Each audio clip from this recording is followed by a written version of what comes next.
Goedenavond, het is zaterdag 26 juli. Fijn dat u kijkt. Dit is het Zeeuwse nieuws van vandaag.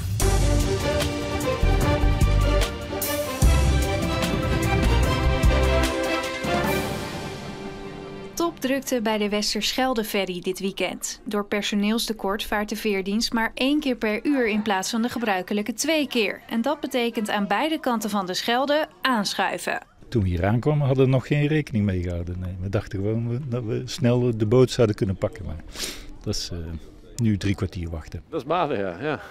We zijn ons best gedaan. En we moeten nog naar huis. Het was een verrassing, maar ja, we zijn op vakantie, dus tijd hebben we.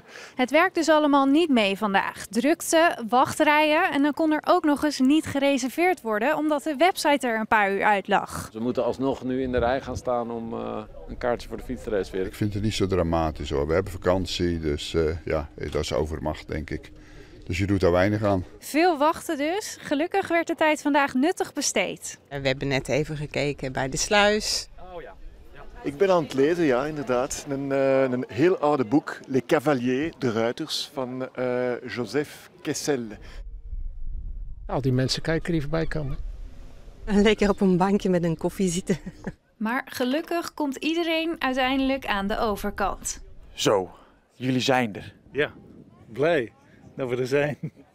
Eindelijk. Oh, het valt wel mee hoor. Niet dramatiseren zou ik zeggen. Hè? Vanaf maandag vaart de Westerschelde-ferry weer gewoon ieder half uur. Natuurbeschermers zijn blij. Er is opnieuw een recordaantal nesten gevonden van de botbekplevieren en de strandplevieren. Hier zien we het nestje liggen. 2 eitjes, gewoon in het zand. Sinds 5 jaar worden de kleine onopvallende nestjes opgespoord en beschermd met een raster. Sindsdien neemt het aantal van deze zeldzame strandvogeltjes weer toe. Dus we zien echt dat sinds we dit doen, dat veel meer eieren uitkomen en veel meer jongen ook groot worden. Dus we zien echt het effect. En zeker op plekken zoals hier, waar het ook druk is, waar mensen heel graag komen en recreëren, daar maakt het echt het verschil. De bontbek en de strandpleviertjes komen vooral in Zeeland voor. Maar het ging met de vogeltjes steeds slechter, want de stranden in Zeeland worden steeds drukker. Het grootste gedeelte van deze soort die broedt hier in Zeeland. Dus echt een soort waar wij ook verantwoordelijkheid voor hebben. Je zou het een Zeeuwse icoonsoort kunnen noemen eigenlijk. En als er iemand iets voor moet doen, dan zijn wij het hier in Zeeland. En dat is ons gelukt. Dus deze soort gaat nu weer omhoog. Die kan hier nu weer floreren in de Zeeuwse delta en wij kunnen ervan blijven genieten. Wat vind je daarvan? Ik ben er trots op en ik vind dat heel mooi. Dat is, het is echt een soort waar ik een speciale band mee voel en ik vind het fantastisch dat het er weer goed mee gaat. In IJsendijken staat de volumeknop op maximaal. Er is feest, want dit weekend komt Wijtje Rock om de hoek kijken. De 11e editie alweer, maar voor hem de laatste als festivaldirecteur. Ik ben nog niet emotioneel geworden, misschien op het einde van de avond als de vermoeidheid een beetje toeslaat. Maar ik kan er wel heel erg van genieten van het jaar, merk ik. In 2013 blies hij Wijtje Rock een nieuw leven in. En sindsdien heeft hij het zien groeien en groeien tot wat het nu is. Een festival met 7000 mensen.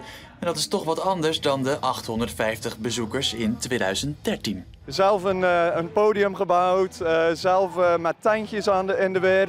Ja, als je nu een rondje kijkt, de professionalisering die ons festival heeft doorgemaakt is gigantisch. En dat is knap, want Wijtje Rock kende de afgelopen jaren nogal wat tegenslagen. Van windhozen tot regenbuien en natuurlijk corona. Maar stoppen was nooit een optie. Als dit ooit verloren zou gaan voor IJsendijken, ja, dan zal het toch wel, denk ik, een gat slaan in het gevoel en in de leefbaarheid van IJsendijken en de regio. En dus schoten sponsoren te hulp, werd het festival gered en kon hij door. En niet alleen dat, vorig jaar zag hij eindelijk zijn droom in vervulling gaan. De band Deus op het hoofdpodium. Ik had altijd gezegd, als Deus komt, is voor mij het moment om te stoppen. Dat was altijd met een kwinkslag.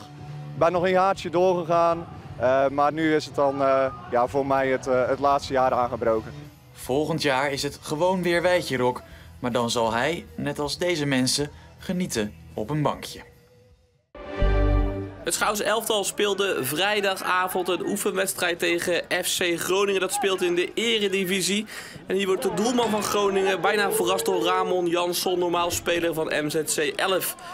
Maar hij krijgt de bal er net niet in. En zo is het dus geen vroege voorsprong voor het Schouws elftal. Dat wat het wel deed vorige week toen het ook tegen een eredivisieploeg speelt, namelijk tegen Volendam. Groningen is uiteraard de betere partij. Het wordt 0-7 en dit is de mooiste treffer van de avond. Een vrije trap van Nohan Emmeran.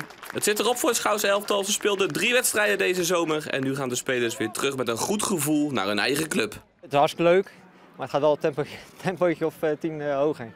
Ja, en dan kun je ook zeggen, als keeper zijn het heerlijke wedstrijden, want je krijgt genoeg te doen. Ja, zeker. Je kan je wel laten zien. Maar je krijgt natuurlijk ook een paar tegen. Eigenlijk liefst heb je zo min mogelijk tegen. Maar ja, je kan ik heb nog een paar leuke ballen gepakt volgens mij en daar doe ik het voor. En het is ook leuk voor de mensen hier. En tot slot nog even dit. Het ringrijden in Vrouwenpolder zag er vandaag net even iets anders uit dan normaal. Wij zijn de Chiquititas. Achter sneeuwwitje aan, om te redden. Heb je al boetes uit moeten delen? Nog niet. Nog niet, we knijpen af en toe een oogje dicht. De ringrijders gingen vandaag verkleed het paard op ter ere van het 75-jarig jubileum van de vereniging. Kunnen jullie eens even laten zien wat jullie aan hebben vandaag? Brakka van de Lidl. Kettingje, hoedje, hemdje. Dat is wel een beetje zo eigenlijk. Voornamelijk de vrouwen natuurlijk, die vinden het allemaal geweldig. Is dat ook waarom jullie dit aan hebben? Eigenlijk min of meer eigenlijk wel, ja. Ja, daar draait het wel een beetje om vandaag natuurlijk. Jullie zijn gewoon het lokkertje voor de vrouwen? Uiteindelijk wel, ja. Ja, we heten niet voor niks de Sexy Tunders, dus dat is wel een beetje de reden, ja.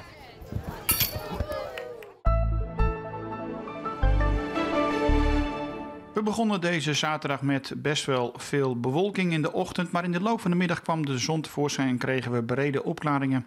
En daarbij kon het nog best warm worden met zomerse temperaturen op veel plaatsen iets verder landinwaarts in de provincie. Ja, die zomerse temperatuur, dat gaan we morgen niet halen, want we krijgen te maken met een nieuwe storing vanuit het westen. En die zorgt ervoor dat het vanavond geleidelijk bewolkt wordt en later vanavond en vannacht kan er af en toe wat regen vallen. Morgen komt er een matige wind aan uit een westelijke richting, soms vrij krachtig. En we hebben te maken met overwegend bewolkt weer op zondag en een aantal buien of af en toe regen. Ja, daarbij zal de maximumtemperatuur dan morgen ook wat lager uitpakken dan vandaag. Het wordt morgen maximaal 21 graden. Volgende week blijft het wisselvallig weer. We hebben af en toe zon, maar we hebben ook zeker regelmatig te maken met een bui. De wind komt uit het westen tot noordwesten en de maximumtemperatuur loopt geleidelijk iets op van 21 graden op maandag tot 23 graden op woensdag. En tot zover deze Zeeland Nu voor deze zaterdag. Meer nieuws natuurlijk altijd online in onze app en op onze site omroepzeeland.nl. Zometeen het weekoverzicht.